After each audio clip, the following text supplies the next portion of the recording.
Our moon is 2,150 miles wide and orbits the Earth at a distance of 384,000 kilometers. But since its formation, the moon has actually been moving away from the Earth. But what would happen if our moon suddenly came crashing down into our planet? That's what we're going to talk about right now on Life's Biggest Questions. Hello and welcome back to Life's Biggest Questions. I'm Charlotte Dobre. Don't forget to like and subscribe and let us know in the comments below a question you have always wanted to know the answer to. It's commonly agreed upon in the scientific community that the moon was formed when a giant Mars-sized planet crashed into Earth 4.5 billion years ago. A chunk of the Earth broke off and began to orbit around the bigger chunk. Gravity crushed the chunk into a spheroid and that turned into our moon. Interestingly, experts believe that the Earth has seen many giant impacts, which resulted in several moons being formed. So what happened to these moons? According to a study called moonfalls, collisions between the Earth and its past moons, these moons could have either crashed into Earth or been ejected from its orbit. Furthermore, some experts believe that our current moon might crash into the Earth in the future,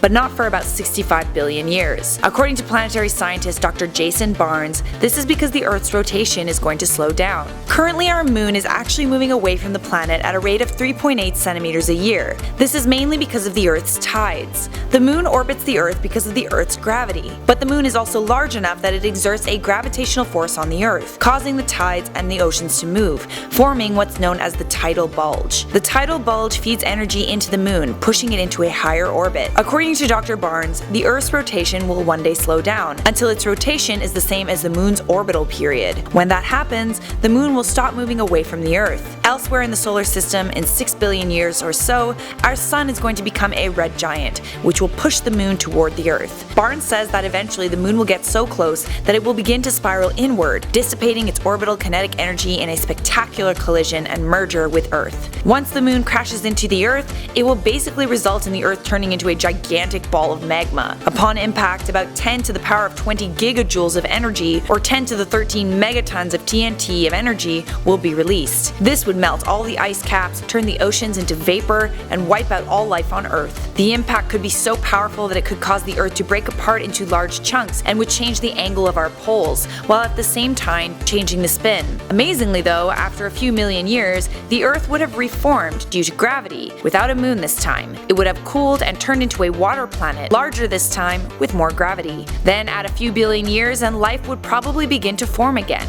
Another way that the moon could end up crashing into the Earth is if an object roughly the same size and density of the moon, traveling at the same speed, hit the moon in the opposite direction of its orbit. This could stop the moon, knock it out of orbit, and send it falling into the Earth. The fall to the Earth might be slow. It could take anywhere from years to hundreds of thousands of years. But as the moon got closer, the inhabitants of Earth would no doubt experience chaos. If the moon was even half the distance it is now from the Earth, the tides would be 8 times as big. Coastlines would move inwards, we'd lose a lot of coastal cities like New York. The moon will slowly inch closer and closer, overwhelming our atmosphere, creating supersonic winds. Once the moon reaches the Roche limit, which if you didn't know is where the gravity of the Earth is stronger than the gravity of the moon, pieces of the moon that are loose would start falling to Earth, causing meteor showers. The moon gets closer still, and it begins to scrape the surface of the Earth, plowing into the crust. This will wear down the moon gradually and may cause it to break up into large pieces. At the same time, the moon will puncture the Earth's crust, causing fault lines to open up. In this scenario, causing minimal damage, it may be possible for pockets of life to survive on the planet. A collision with Earth in this way would allow for plenty of time for preparation,